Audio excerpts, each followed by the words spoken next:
In Dhul Hijjah 2025, through the mercy of Allah and the generosity of our donors, Ulum Academy UK helped restore sight to 220 brothers and sisters suffering from cataracts by providing free cataract eye surgeries. For many, the world had faded into darkness. Simple things like recognizing loved ones, walking safely, reading the Quran, had become daily struggles.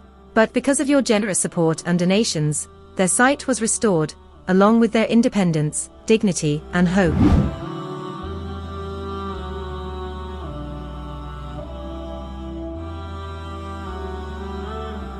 A mother saw her child's face clearly again.